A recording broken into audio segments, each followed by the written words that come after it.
Hello dear students, आज हम लोग इस वीडियो में class 12th chemistry bio molecules हम लोग डिस्कस करेंगे इसमें। और ये हमारे एग्ज़ाम के पॉइंट ऑफ व्यू से 6 to 8 नंबर का जो वेटेज है वो इस चैप्टर में होता है। तो हम लोग स्टार्ट करते हैं। Bio molecules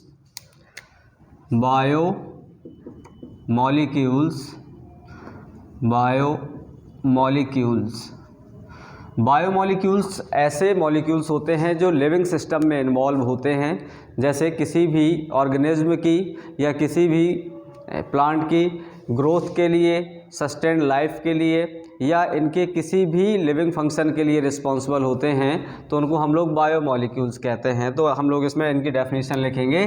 those molecules which involve in normal function, या ये कह सकते हैं ग्रोथ, डेवलपमेंट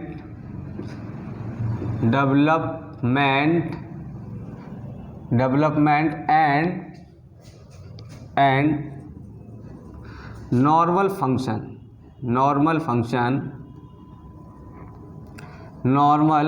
फंक्शन को हम लोग कह सकते हैं। फिजियोलॉजिकल फंक्शन भी होते हैं जो बॉडी में पाए जाने वाली मेटाबॉलिक रिएक्शंस है। मेटाबॉलिक रिएक्शंस हम लोग इसमें डिस्कस कर सकते हैं। मेटाबॉलिक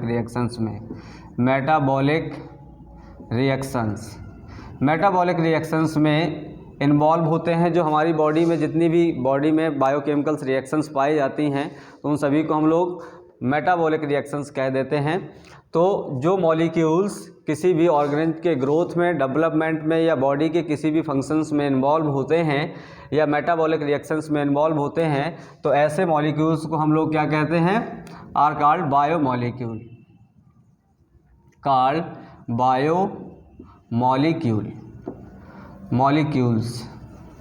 बायोमॉलिक्यूल्स कहलाते हैं। अब हम लोग इनका क्लासिफिकेशन देख लेते हैं। एक्चुअल में ये जो बायोमॉलिक्यूल्स हैं, ये जो डोमेन होता है ये बायोकेमिस्ट्री का कहलाता है। तो बायोकेमिस्ट्री के अंतर्गत ही हम लोग बायोमॉलिक्यूल्स की स्टडी करते हैं। तो अब हम लोग स्टार्ट करते हैं क्लासिफिकेशन ऑफ बायोमॉलिक्यूल। तो बायोमॉलिक्यूल्स में हम लोग पहले बायोमॉलिक्यूल्स का क्लासिफिकेशन कर लेंगे कि बायोमॉलिक्यूल्स में क्या क्या पढ़ सकते हैं, फिर हम लोग उनके बारे में डिटेल से डिस्कस करेंगे। तो हम लोग स्टार्ट करते हैं क्लासिफिकेशन ऑफ बायोमॉलिक्यूल।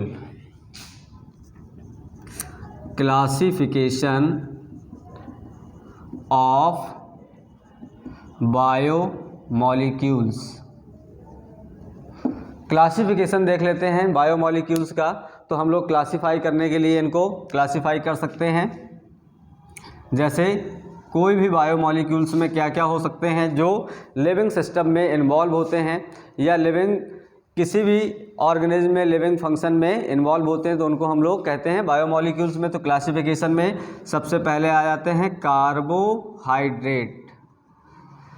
कार्बोहाइड्रेट्स आ सकते हैं इसमें। प्रोटीन, थर्ड हो जाएगा इसमें न्यूक्लिक एसिड।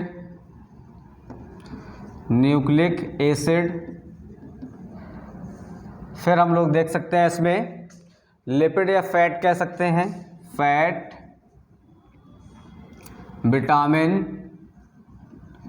विटामिन और भी ऐसे जैसे मिनरल्स वगैरह भी आ सकते हैं इसमें। मिनरल्स एक्चुअल में उसमें बायोमॉलिक्यूल्स में नहीं है, तो ये लिपिड भी कह सकते हैं इसमें,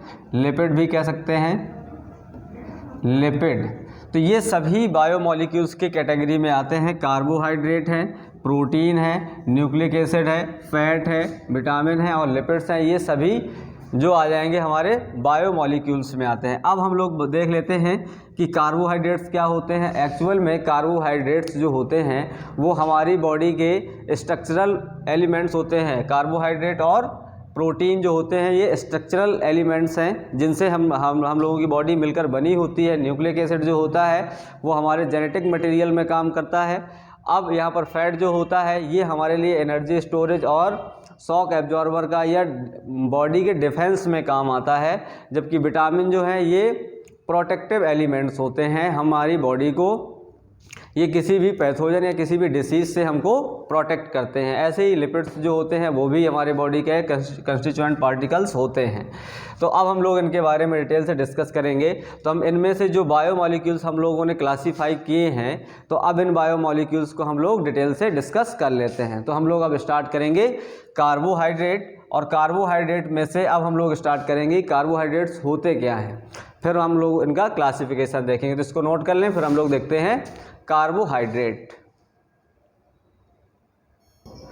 अब हम लोग देखते हैं बायोमॉलिक्यूल्स में कार्बोहाइड्रेट। कार्बोहाइड्रेट ऐसे बायोमॉलिक्यूल्स होते हैं जो किसी भी लिविंग ऑर्गेनिज्म की मेटाबॉलिक रिएक्शंस में इन्वॉल्व होते हैं, और इनका जो नाम है कार्बोहाइड्रेट वो 2 वर्ड से मिलकर बना है। कार्बोहाइड्रेट्स क्या होते हैं? ये कार्बन, कार्बो का मतलब होता है कार्बो प्लस हाइड्रेट, हाइड्रेट तो कार्बन से रिलेटेड है, कार्बो से रिलेटेड है, कार्बन प्लस हाइड्रेट का मतलब होता है वाटर से, तो इसलिए हम इनको कार्बन का हाइड्रेटेड फॉर्म कहते हैं। कार्बोहाइड्रेट्स जो होते हैं वो कार्बन के हाइड्रेट्स माने जाते हैं। इनका जो जनरल फार्मूला होता है कार्बोहाइड्रेट का, कार्बोहाइड्रेट्स में जो जनरल फार्मूला होता है, इनका जनरल फार्मूला जो होता है कार्बोहाइड्रेट का, वो यहाँ पर CX मान लें और यहाँ पर H2OY मान लेते हैं। तो यहाँ पर XY एक सिंपल कोफिशिएंट हो जाएंगे। अब हम लोग देखते हैं, जैसे यहाँ पर हम लोग जैसे इनके जो एग्जाम्पल हैं, जैसे हम लोग मानते हैं ग्लूकोज है, ग्लूकोज है, ये कार्बोहाइड्रेट्स हैं। तो कार्बोहाइड्रेट्स में हम लोग देखते हैं C6H12O6। तो यहाँ पर हम लोग अगर हम इसकी वैल्यू कितनी रखते हैं 6, तो यहाँ पर 12 और यहाँ पर 6 आ जाएगा। तो यहाँ पर ये देखा जाएगा कि जो कार्बन के हाइड्रेट्स होते हैं या जो कार्बोहाइड्रेट्स हैं उनमें हाइड्रोजन और ऑक्सीजन का जो रेशियो रहता है, ऑक्सीजन, हाइड्रोजन और ऑक्सीजन का जो रेशियो है, हाइड्रोजन और ऑक्सीजन का जो रेशियो है वो 2:1 होता है। हाइड्रोजन के साथ साथ 2:1 होता है। तो ये सभी जितने भी ऐसे मॉलिक्यूल्स होते हैं उनको हम लोग कार्बोहाइड्रेट्स कह देते हैं। अब हम लोग देख लेते हैं कि कार्बोहाइड्रेट्स एक्चुअल में, अब हम लोग इनका क्लासिफिकेशन देखते हैं। जैसे ग्लूकोज है, फ्रक्टोज है और सुक्रोज है, ये सभी कार्बोहाइड्रेट्स हैं। अब हम लोग देख लेते हैं क्लासिफिकेशन ऑफ कार्बोहाइड्रेट।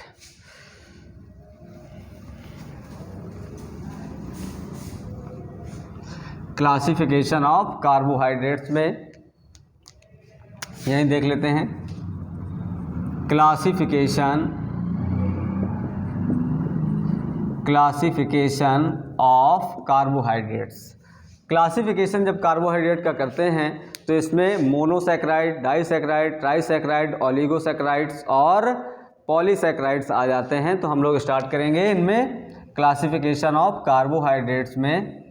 तो क्लासिफिकेशन ऑफ कार्बोहाइड्रेट्स में हम देख लेते हैं कि मोनोसैकराइड्स हैं, मोनोसैकराइड्स हैं, सैकराइड्स हैं। सेकेंड है इसमें डाइसैकराइड, सैकराइड्स, ट्राइसैकराइड या इसी को हम लोग ओलिगोसैकराइड्स भी कह देते हैं। ट्राइसैकराइड्स लिख देते हैं, सैकराइड्स, पॉलीसैकराइड्स, पॉलीसैकराइड्स,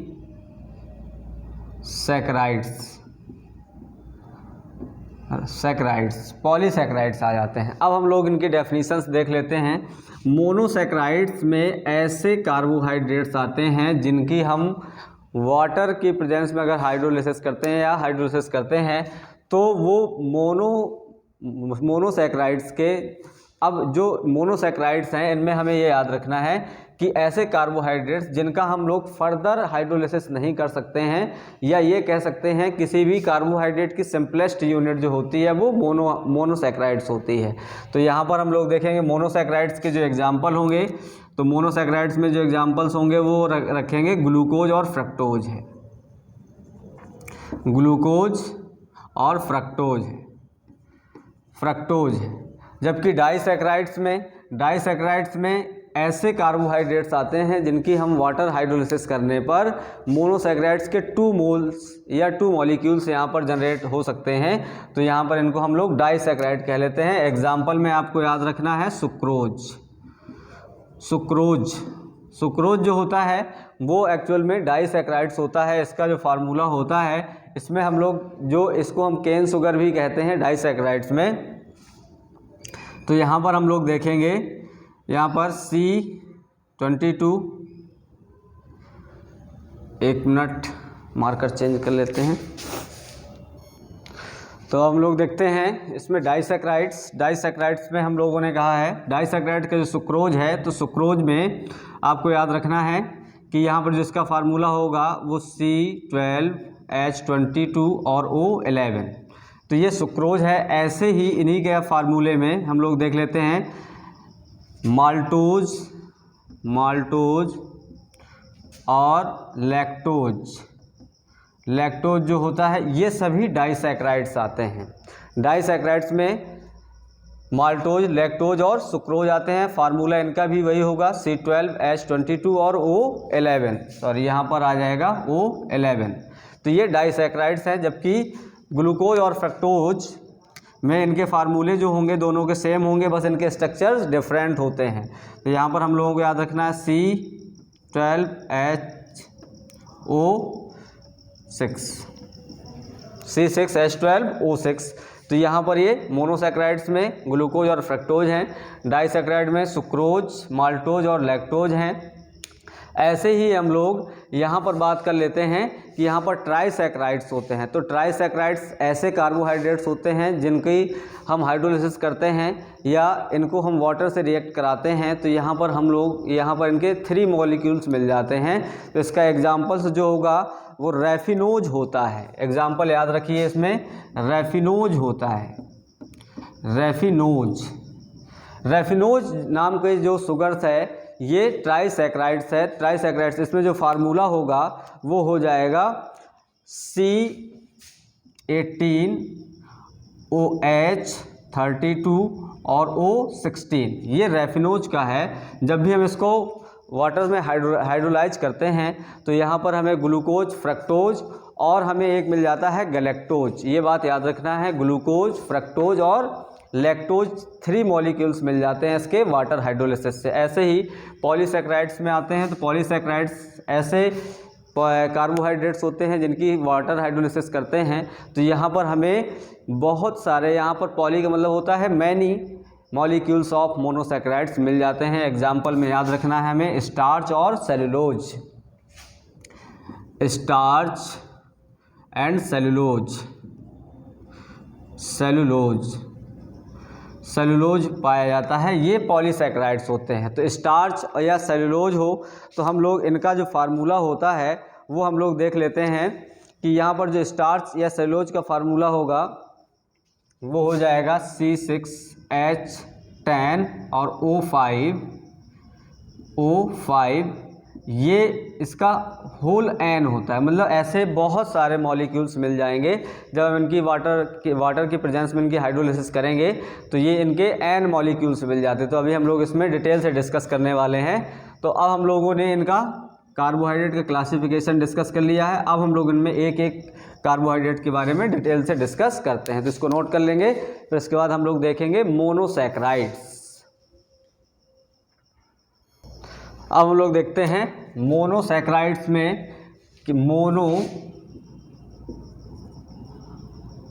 मोनोसैकेराइड्स जो होते हैं, मोनोसैकेराइड्स में हमें आपको देखना है कि इसमें ऐसे कार्बोहाइड्रेट्स आएंगे जिनका हम फर्दर हाइड्रोलिसिस नहीं कर सकते हैं। ये सिंपलेस्ट मॉलिक्यूल्स होते हैं किसी भी कार्बोहाइड्रेट के।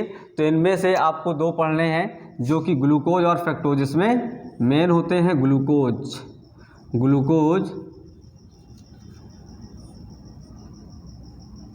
और फ्रक्टोज,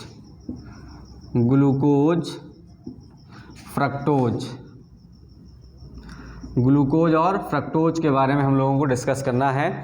तो ग्लूकोज जो होता है इसका भी अगर हम फार्मूला देखेंगे तो यहाँ पर हमें इसका फार्मूला जो मिलेगा ग्लूकोज का C6H12O6 होता है। फ्रक्टोज में भी फार्मूला सेम होता है, C6H12O6 होता है। इसको हम लोग कहते हैं ग्लूकोज को, ग्लूकोज में देखते हैं कि यहाँ पर इसको इनके स्ट्रक्चर में डिफरेंस होता है, तो इसको हम कहते हैं एल्डोहेक्सोज, क्योंकि यहाँ पर जो इसका स्ट्रक्चर होगा वो इसमें एल्डिहाइड ग्रुप प्रेजेंट होता है, जबकि यहाँ पर कीटोनिक ग्रुप प्रेजेंट होता है, कीटोन ग्रुप, तो इसको हम लोग कीटोहेक्सोज कहते हैं। इसको हम लोग कहते हैं एल्डोहेक्सोज, और जबकि हम इसको कहते हैं कीटोहेक्सोज बोलते हैं, इसको हम लोग कीटोहेक्सोज बोलते हैं। तो यहाँ पर ये जो बेसिक डिफरेंस है इसमें मोनोसैकेराइड्स में, ग्लूकोज और फ्रक्टोज में, तो ग्लूकोज को हम लोग एल्डोहेक्सोज कहते हैं और फ्रक्टोज को हम लोग कीटोहेक्सोज कहते हैं। तो अब हम लोग डिस्कस करेंगे डिटेल से ग्लूकोज। तो ग्लूकोज के बारे में देख लेते हैं।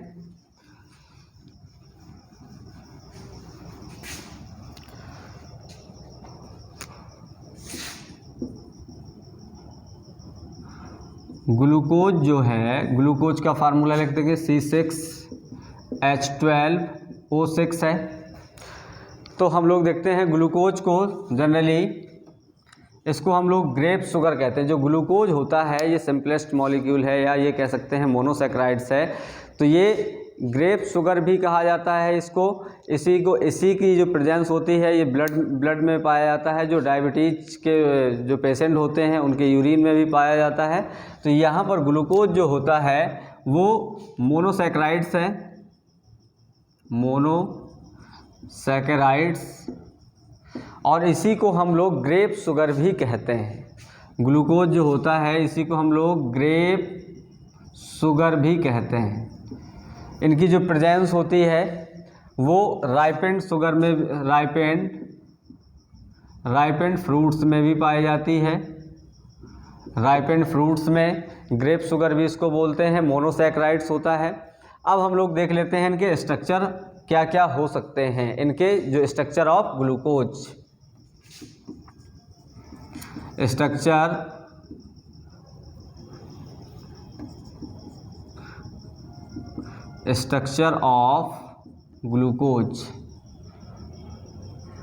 Structure of glucose. Structure of glucose में हम इनके डिफरेंट टाइप के स्ट्रक्चर बना सकते हैं। जैसे फार्मूला है तो फार्मूले में हम लोग इसको इस टाइप से बना सकते हैं। जैसे हम लोग यहाँ से देखेंगे C6H12O6 है, तो इसी को हम लोग ऐसे लिख लेते हैं, क्योंकि यहाँ पर एल्डोहेक्सोज है तो एल्डोहेक्सोज में हम लोग CHO, इसके बाद हम लोग देखते हैं CHOH का होल 4, और यहाँ पर लिख देते हैं CH2OH। एक्चुअल में इसीलिए इनको हम पॉलीहाइड्रोक्सी एल्डिहाइड्स भी कहा जाता है। ग्लूकोज को पॉलीहाइड्रोक्सी एल्डिहाइड कहा जाता है, क्योंकि यहाँ पर 4 आपको हाइड्रोक्सी ग्रुप मिल रहे हैं और 5वां ये 1 डिग्री है, जबकि 4 ये 1 degree second degree hydroxy group है, जबकि यहाँ पर 1 डिग्री है। तो इसी को हम लोग अगर डिटेल से अगर देखना चाहते हैं तो हम लोग यहाँ पर लिखेंगे CHO, फिर हम लोग देखते हैं CHOH, CHOH, CHOH, CHOH, यहाँ पर हमें मिल जाएगा CH2OH। तो यहाँ पर हमें 1 2 3 4 5 6, और यहाँ पर ऑक्सीजन भी हमें मिल जाता है 1 2 3 4 5 6। इस प्रकार से हमें ये ऑक्सीजन मिल जाएंगे और हाइड्रोजन्स के नंबर हो जाएंगे 12। तो ये स्ट्रक्चर इनको ऐसे भी लिखा जा सकता है। और ग्लूकोज का दूसरा जो स्ट्रक्चर्स होगा वो हम लोग ऐसे भी लिख सकते हैं कि एक कार्बन का हम लोग स्केलेटन बना लेते हैं इस टाइप से। यहाँ पर CHO है, और यहाँ पर आपको ये याद रखना है कि जो L और D ग्लूकोज होते हैं, L लिबोरोटेटरी और डेक्सोरोटेटरी, उनके स्ट्रक्चर पे ज़रूर आपको थोड़ा सा डिफरेंस देखने को मिलता है वहाँ, लेकिन बट हम लोग यहाँ पर देख रहे हैं ये ओपन चेन स्ट्रक्चर है। ये इसका ग्लूकोज का ओपन चेन स्ट्रक्चर है। तो यहाँ पर H OH OH, यहाँ पर आपको OH लगाना है, यहाँ पर H, और यहाँ पर हमें लगा देना है CH2OH। तो इस टाइप से हम लोग देख लेते हैं CH2OH। ये किसी भी ग्लूकोज का जो ओपन चेन स्ट्रक्चर है। तो इस प्रकार से हम लोग इनको लिख लेते हैं। तो अब हम लोग देख लेते हैं इनके ग्लूकोज के स्ट्रक्चर्स। इनमें से हम किसी भी फार्मूले को भी लिख सकते हैं, शॉर्ट में ऐसे भी लिख सकते हैं, और इनको ऐसे डिटेल में लिखा जा सकता है, या इनकी ओपन चेन स्ट्रक्चर ऐसे बनाई जा सकती है। यहाँ पर याद रखना है कि यहाँ पर पहले ये OH है, फिर H, फिर OH, इसके अपोजिट में H के साइड अपोजिट में OH, और OH के अपोजिट में H आपको देखने को मिल जाता है। अब हम लोग देख लेते हैं फिजिकल प्रॉपर्टी ऑफ ग्लूकोज। इसके बाद हम लोग देखेंगे, तो हम लोग देखेंगे अब physical property of glucose. Physical property of glucose, जो पॉलीसैकेराइड्स होते हैं, अभी हम लोग मोनोसैकेराइड्स के बारे में बात कर रहे हैं, तो पॉलीसैकेराइड्स जो होते हैं वो इनका टेस्ट स्वीट नहीं होता है, इसलिए हम इनको नॉन शुगर बोलते हैं। जबकि जो ग्लूकोज है, मोनोसैकेराइड हैं, डाइसैकेराइड हैं, इनका जो टेस्ट होता है वो स्वीट होता है, इसलिए हम इनको शुगर्स बोलते हैं। ये बात आपको याद रखना है स्टार्टिंग में। अब हम लोग देख लेते हैं physical property of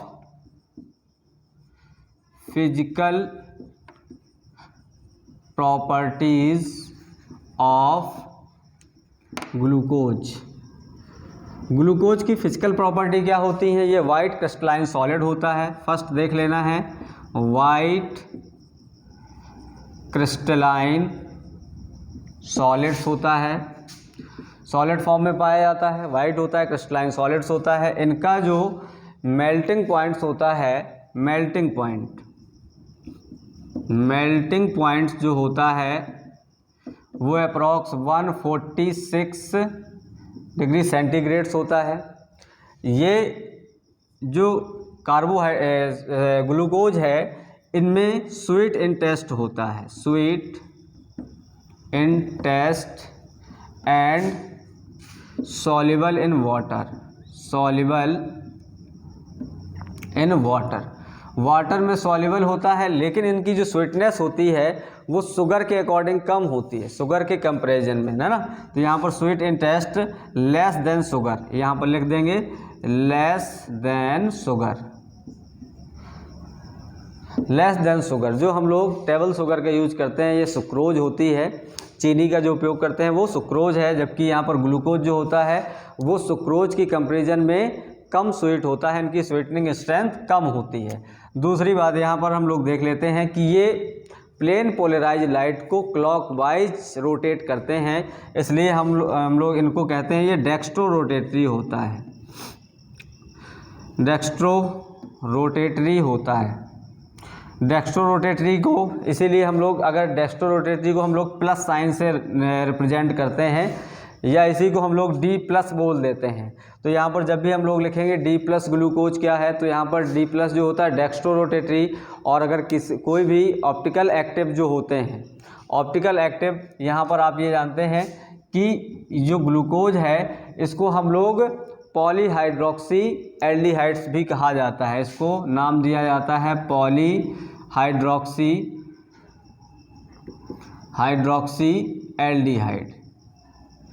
polyhydroxy aldehyde इसका नाम होता है। यह इनमें जो फंक्शनल ग्रुप प्रेजेंट होता है, तो ये डेक्स्ट्रो रोटेटरी होते हैं, प्लस साइन से रिप्रेजेंट किया जाता है। अब हम लोग देख लेते हैं कि इनमें जो आइसोमेरिज्म होती है, इसमें कायरल सेंटर, इसमें जो 4 कायरल सेंटर्स होते हैं, 4 कायरल कार्बन प्रेजेंट होते हैं, तो इनके जो स्टीरियो आइसोमर्स बनते हैं वो 15 आइसोमर्स देते हैं। तो यहाँ पर लिख लेंगे 4 chiral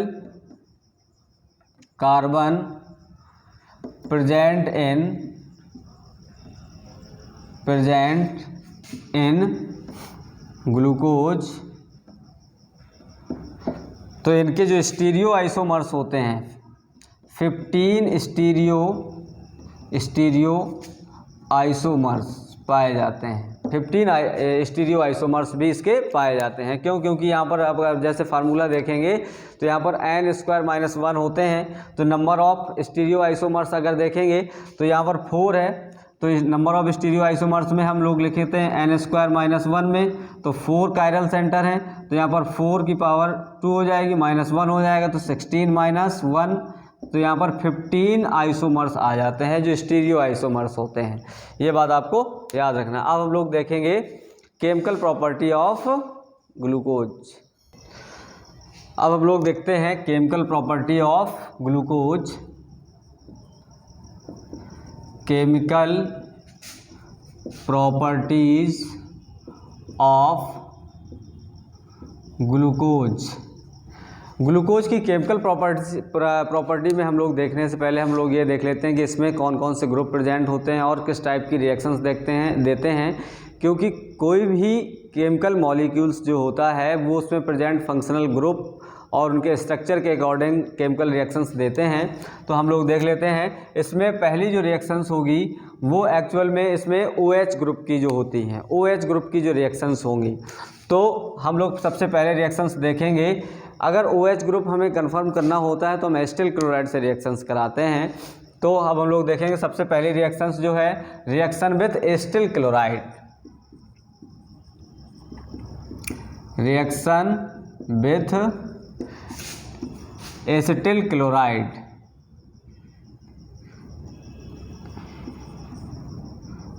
acetyl chloride, acetyl chloride का मतलब होता है RCOX। क्लोराइड के लिए अगर कहा जाएगा तो यहाँ पर Cl आ जाएगा। तो यहाँ पर एसिटिल क्लोराइड से जब भी हम लोग ग्लूकोज की रिएक्शंस कराते हैं तो यहाँ पर H जो होता है OH का वो Cl के साथ रिमूव हो जाता है, जिसकी वजह से हम लोग यहाँ पर हाइड्रोक्सी जो ग्रुप होता है उसकी प्रेजेंस को हम लोग कंफर्म कर लेते हैं। तो सबसे पहले हम लोग स्ट्रक्चर बना के देखते हैं। CHO, यहाँ पर CH OH CH OH CH OH इस टाइप से, या हम लोग इसी को शॉर्ट फॉर्म में वैसे भी लिख सकते हैं। और यहाँ पर हम लोगों को मिल जाता है CH2OH। इसकी रिएक्शंस हम लोग यहाँ पर 5 OH ग्रुप प्रेजेंट हैं, तो 5 OH ग्रुप में हम लोग 5 मोल्स ले लेते हैं CH3COCl। तो 5 मोल में से यहाँ से Cl रिमूव होगा और इनसे सबसे H और H रिमूव हो जाएगा। तो हम लोगों को जो मिलने वाला है वो हम लोगों को प्रोडक्ट मिलेगा CH3CHO।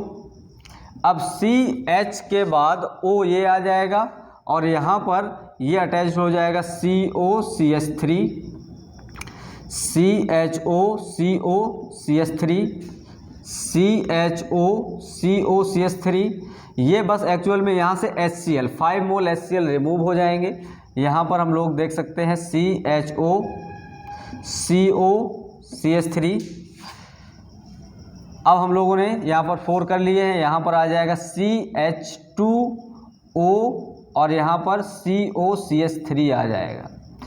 तो इसका नाम हो जाता है, ये देखो यहाँ पर 1 2 3 4 5 हो जाएंगे। तो इसका नाम हो जाएगा एसिटिल ग्लूकोज पेंटा एसीटेट नाम होता है। इसका नाम हो जाएगा ग्लूकोज पेंटा एसीटेट।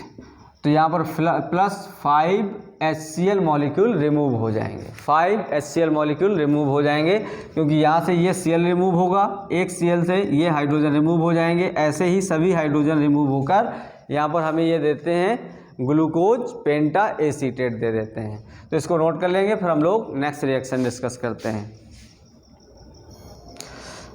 अब हम लोग देख लेते हैं केमिकल प्रॉपर्टी में नेक्स्ट रिएक्शंस जो होगी।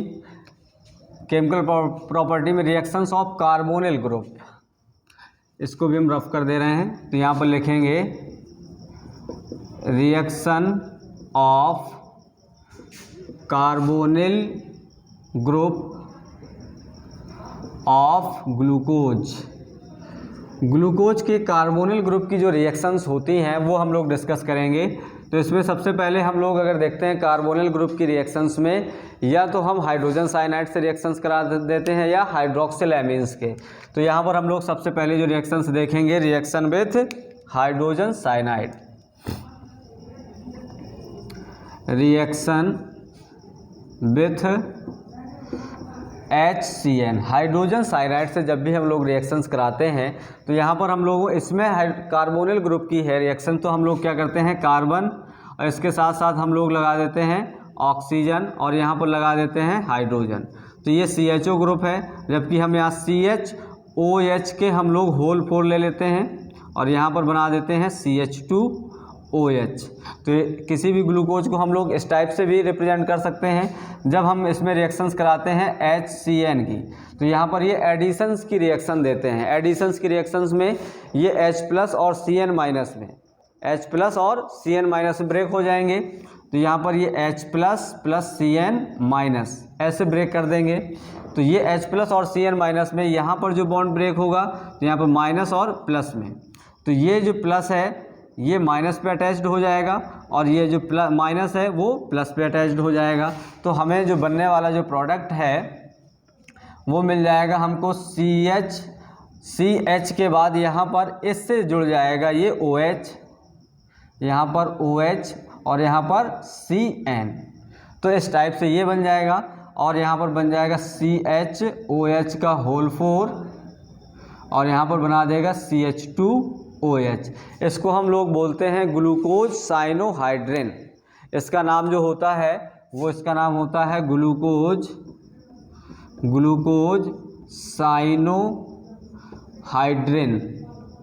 साइनोहाइड्रिन नाम होता है, जो कि यहाँ पर ये ग्लूकोज की एडिशंस की रिएक्शंस दिखाते हैं। अब हम लोग देख लेते हैं जो नेक्स्ट रिएक्शंस होगी। नेक्स्ट रिएक्शंस हम लोग देख लेते हैं हाइड्रोक्सिल एमीन से रिएक्शंस देखते हैं। इसको नोट कर लेंगे।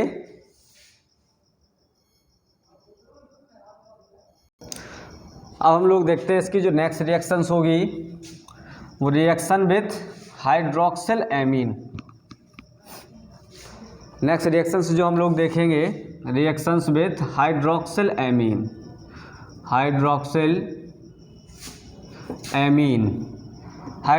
एमीन का जो फार्मूला है वो है NH2OH।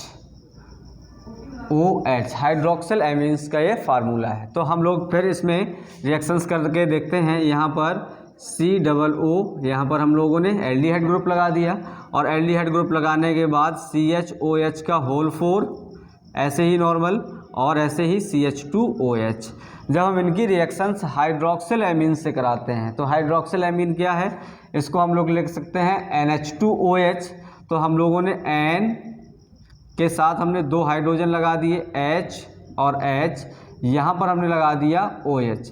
तो ये क्या है NH2OH, हाइड्रोक्सिल एमीन है।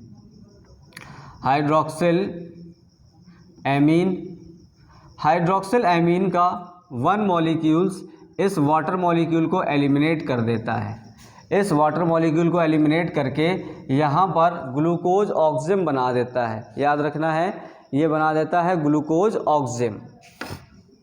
तो ये जब हम हीट करते हैं तो इससे वाटर मॉलिक्यूल एलिमिनेट हो जाएगा -H2O। और अब जो हमें मिलने वाला प्रोडक्ट है वो हमें कार्बन से डबल बॉन्ड जुड़ जाएगा नाइट्रोजन और यहाँ पर OH और यहाँ पर हमें हाइड्रोजन एज इट इज मिलेगा और हम लोगों को मिल जाएगा CHOH का होल 4 और यहाँ पर देखेंगे CH2OH।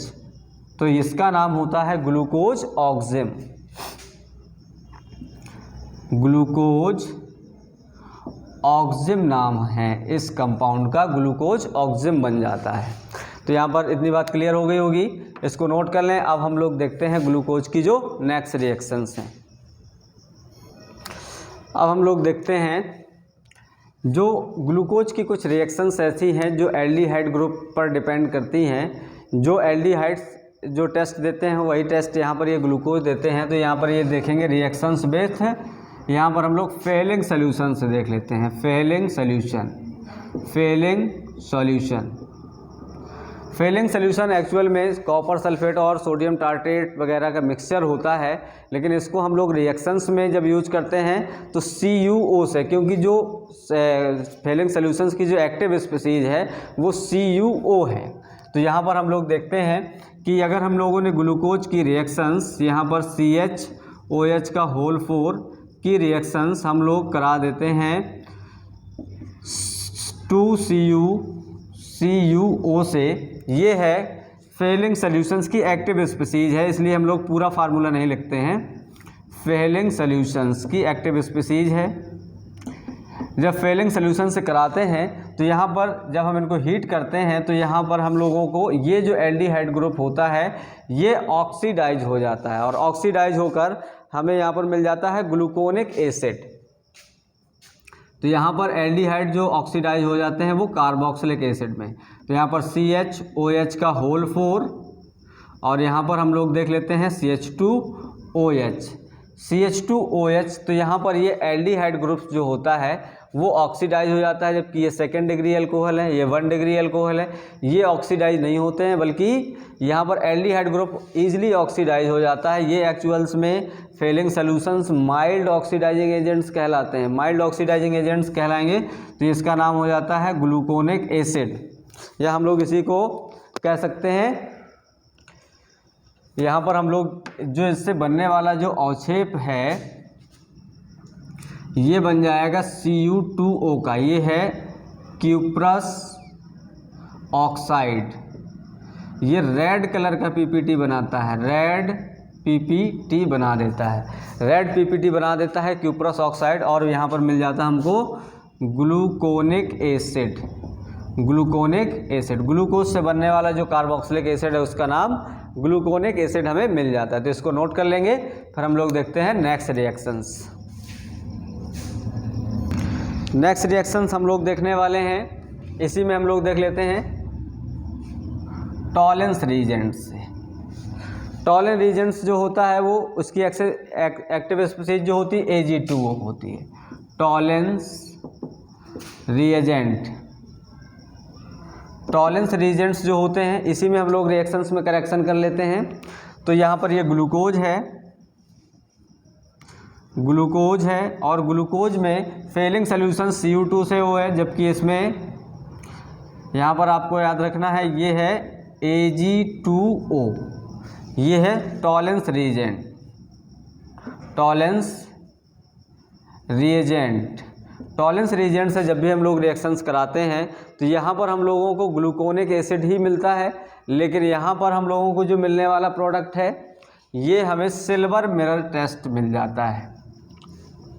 यहाँ पर हमें Ag का ब्लैक पीपीटी मिल जाता है, यहाँ पर इसको हम लोग कहते हैं सिल्वर मिरर, सिल्वर मिरर मिल जाता है, पीपीटी मिल जाता है।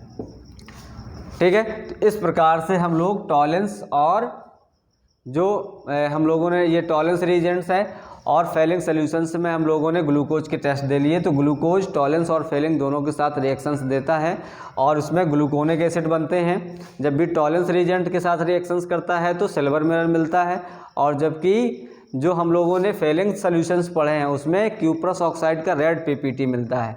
तो ये हम लोगों ने केमिकल रिएक्शंस इनकी देखी। अब हम लोग इनमें देख लेते हैं ग्लूकोज की ऑक्सीडेशन और रिडक्शंस में, इसको नोट कर लेंगे। अब हम लोग जो नेक्स्ट रिएक्शन देखने वाले हैं oxidation of glucose, oxidation of glucose. तो ऑक्सीडेशंस हम लोगों ने अभी माइल्ड ऑक्सीडाइजिंग एजेंट से देखे, क्योंकि इसमें एल्डिहाइड ग्रुप प्रेजेंट होता है जिसकी वजह से ये आसानी से ऑक्सीडाइज हो जाते हैं। तो हम लोग देखते हैं कि इनका ऑक्सीडेशन दो कंडीशंस में हो सकता है, या तो हम नाइट्रिक एसिड से भी ऑक्सीडाइज कर लेते हैं, या तो हम लोग इसको ब्रोमीन वाटर से भी ऑक्सीडाइज कर लेते हैं। ब्रोमीन वाटर Br2 + H2O होता है। तो हम लोग देखते हैं CHO और यहाँ पर CH2OH का होल 4, यहाँ पर CH2OH। इनकी हम दो कंडीशंस में रिएक्शंस करा सकते हैं। ग्लूकोज है, ग्लूकोज। अब हम इनका ऑक्सीडेशंस देखते हैं। तो ऑक्सीडेशन में हमें दो प्रोडक्ट मिल सकते हैं, यहाँ पर हम लोगों को दो प्रोडक्ट मिल जाएंगे। तो देखो यहाँ पर अगर हम लोग इनका ऑक्सीडेशन Br2 वाटर से, Br2 वाटर, ब्रोमीन वाटर से जब भी हम इनका ऑक्सीडेशन करते हैं तो यहाँ पर हमको ग्लूकोनिक एसिड ही मिलता है। तो यहाँ पर ये याद रखना है, ये वाला जो एल्डिहाइड ग्रुप होता है ये कन्वर्ट हो जाता है, ये कन्वर्ट हो जाता है OH, COOH में, और यहाँ पर ये एज इट इज मिल जाता है। तो इसका नाम होता है ग्लूकोनिक एसिड, ग्लूकोनिक एसिड। और जबकि अगर हम इनका ऑक्सीडेशन, अगर हम लोग इनका oxidation nitric acid HNO3 Br2 water की कंपेरिजन में HNO3 स्ट्रॉन्ग ऑक्सीडाइजिंग एजेंट होता है, तो ये ग्लूकोसैकेरिक एसिड में कन्वर्ट हो जाता है। मतलब यहाँ पर एल्डिहाइड ग्रुप और 1 डिग्री अल्कोहल दोनों ही ऑक्सीडाइज हो जाते हैं, जबकि Br2 वाटर में सिर्फ एल्डिहाइड ग्रुप ही ऑक्सीडाइज हो जाता है। Br2 वाटर एक माइल्ड ऑक्सीडाइजिंग एजेंट है, तो Br2 वाटर की प्रेजेंस में ये एल्डिहाइड ग्रुप कार्बोक्सिलिक एसिड में चेंज हो जाता है, जबकि 1 डिग्री अल्कोहल का ऑक्सीडेशन नहीं होता है। जबकि नाइट्रिक एसिड की प्रेजेंस में हमारे पास एल्डिहाइड ग्रुप कार्बोक्सिलिक एसिड में ऑक्सीडाइज हो जाता है और यहाँ पर 1 डिग्री अल्कोहल भी कार्बोक्सिलिक एसिड में चेंज हो जाता है। तो हम लोग इसको कहेंगे ग्लूकोसैकेरिक एसिड, ग्लूकोसैकेरिक एसिड, या इसी को हम लोग ग्लूकैरिक एसिड भी नाम दे दिया जाता है। इसको ग्लूकैरिक एसिड नाम भी दे दिया जाता है। तो यहाँ पर ऑक्सीडेशन इस 2 टाइप से हो सकता है। पहला कि हम लोग Br2 वाटर से करेंगे तो ग्लूकोनिक एसिड मिलता है, और हम लोग नाइट्रिक एसिड से करते हैं तो ग्लूकोसैकेरिक एसिड मिलता है। यहाँ पर एल्कोहल और एल्डिहाइड दोनों ग्रुप ऑक्सीडाइज हो जाए, जबकि 2nd डिग्री अल्कोहल का ऑक्सीडेशन इसमें भी नहीं होता है। ये बात आपको नोट कर लेनी है। अब हम लोग देखते हैं इसकी जो नेक्स्ट रिएक्शंस हैं। अब हम लोग देखते हैं रिडक्शन ऑफ ग्लूकोज का हम लोग रिडक्शन देखते हैं। तो इनका रिडक्शन भी 2 कंडीशंस में हो सकता है।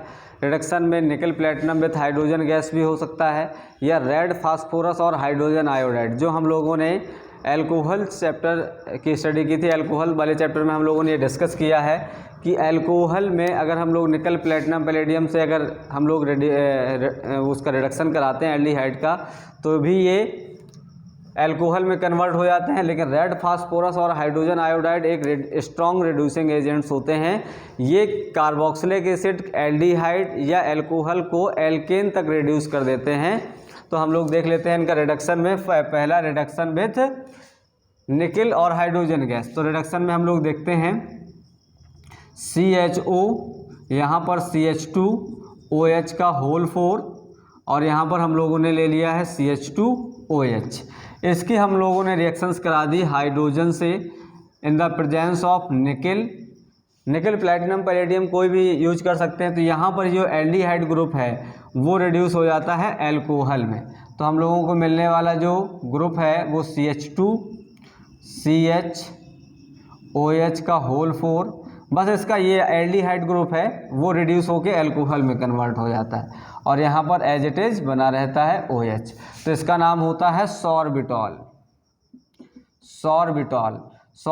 जो होता है इंडस्ट्री में एज कई उसमें सॉल्वेंट के फॉर्म में यूज किया जाता है, और भी इंडस्ट्री में इसका उपयोग होता है।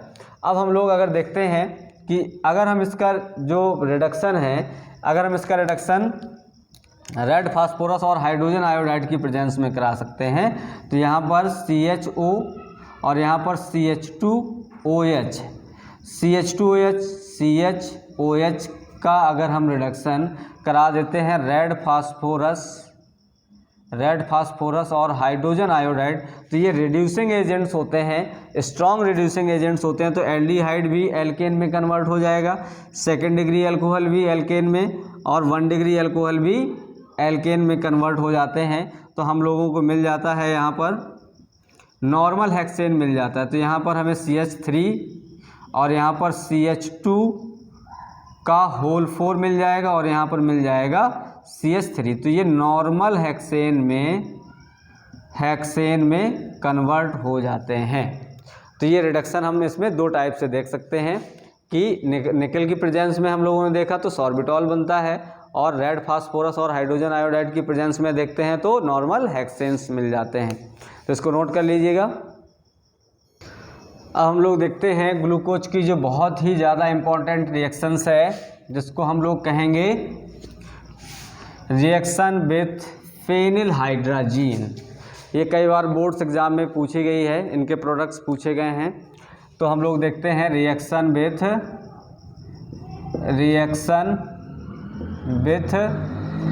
फेनिलहाइड्राजीन हाइड्राजीन।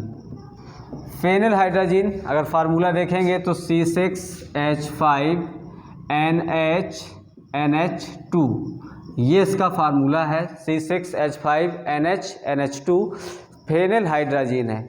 अब हम लोग देख लेते हैं ग्लूकोज की, अगर हम लोग रिएक्शंस देखते हैं तो इसमें ओसा जोन का फॉर्मेशन होता है, या ग्लूकोज से रिएक्शंस होगी तो ग्लूकोसा जोन्स बनता है। इसकी देख लें, ये इंपॉर्टेंट रिएक्शंस है। तो हम लोग करते हैं CHO। अब यहाँ पर हम इनके जो स्ट्रक्चर हैं वो हम यहाँ पर ओपन लिख दे रहे हैं, CHOH का होल थ्राइस। अब हम लोगों ने ये 3 की जगह पर हमने इसको 4 की जगह पर हमने 3 में इसको ओपन कर लिया है, CH2OH। यहाँ पर हम लोग 3 मोल्स यूज करते हैं हाइड्राजीन का, C6H5NH2। तो जो फर्स्ट वाला मोल्स होगा तो हम लोग देखो यहाँ पर ऐसे इसको हम डिस्कस कर सकते हैं, यहाँ से H और यहाँ से O ये रिमूव हो जाएगा, तो हम लोग ऐसे यहाँ पर लिख देंगे, समझने के लिए आप याद रखें। तो हम लोग इसको ऐसे लिख सकते हैं H2N, फिर हम लोग NH C6H5 ऐसे नोट कर लेंगे। तो यहाँ पर हम लोग वाटर मॉलिक्यूल रिमूव कर देंगे, और यहाँ से अगर ये देखेंगे तो यहाँ से ये कंप्लीट रिमूव हो जाएगा और डबल बॉन्ड यहाँ पर आ जाएंगे। तो यहाँ पर हम लोगों ने 2 मोल्स यहाँ ले लिए, 1 मोल्स ये ले लिया। तो हमें जो मिलने वाला जो प्रोडक्ट है ये हमें मिलेगा CH डबल बॉन्ड। अब हम लोगों को यहाँ मिलने वाला है NH और यहाँ पर C6H5 ये मिल जाएगा। और हम लोगों को इसी से ये वाला देखेंगे तो जो सेकंड वाला है ये मिल जाएगा यहाँ पर C डबल बॉन्ड, क्योंकि ये कंप्लीट रिमूव हो जाएगा।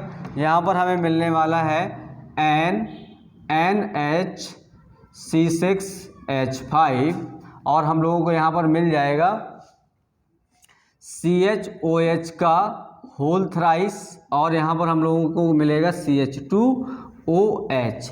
इसको हम लोग नाम देते हैं ग्लूकोसा जोन।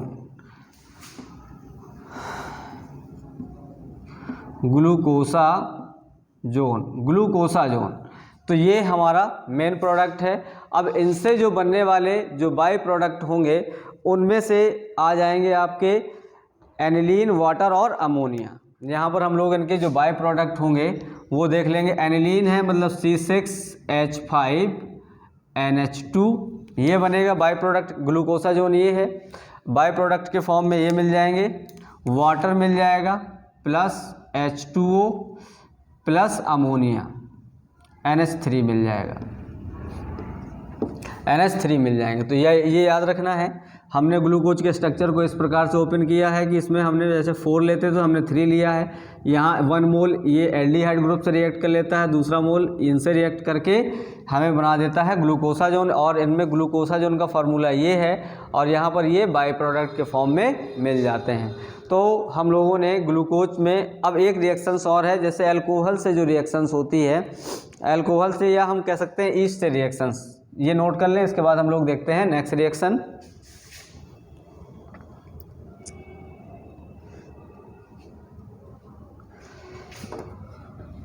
जाइज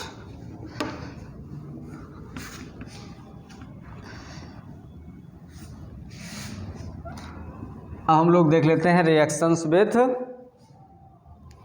ईस्ट। ईस्ट एक्चुअल में इसमें जो पाया जाने वाला एंजाइम्स है, उस एंजाइम की हेल्प से ग्लूकोज जो होता है, ग्लूकोज की रिएक्शंस अगर हम लोग ईस्ट से कराते हैं तो ईस्ट में प्रेजेंट जो एंजाइम्स होते हैं जिसका नाम होता है जाइमेज। तो ये मोनोसैकेराइड है, तो मोनोसैकेराइड को ये ethyl alcohol plus carbon dioxide में चेंज कर देते हैं। इसी को हम लोग फर्मेंटेशन कहते हैं, इसी प्रोसेस को हम लोग फर्मेंटेशंस कहते हैं। याद रखना है इसको, फर्मेंटेशंस बोलते हैं, ये याद रखिएगा। तो हम लोग यहाँ पर ये देख लेते हैं रिएक्शंस विथ ईस्ट में ग्लूकोज जो होता है ईस्ट से रिएक्ट करके इसमें प्रेजेंट जाइमेज जो एंजाइम होता है ये इसको हाइड्रोलाइज करके एथिल अल्कोहल और कार्बन डाइऑक्साइड में ब्रेक कर देता है। तो हम लोगों ने ग्लूकोज के जो मोस्टली केमिकल रिएक्शंस हैं वो डिस्कस कर ली हैं। अब हम लोग जो नेक्स्ट वीडियो होगा उसमें इससे नेक्स्ट टॉपिक पे बात करेंगे। इसमें हम लोगों ने कार्बोहाइड्रेट का क्लासिफिकेशन, फिजिकल प्रॉपर्टी और केमिकल प्रॉपर्टी पे डिस्कस कर लिया है। अब हम लोग नेक्स्ट वीडियो में इससे जो नेक्स्ट टॉपिक होंगे प्रोटीन है या इसी में फ्रक्टोज है, जो नेक्स्ट टॉपिक होंगे वो हम लोग डिस्कस करेंगे।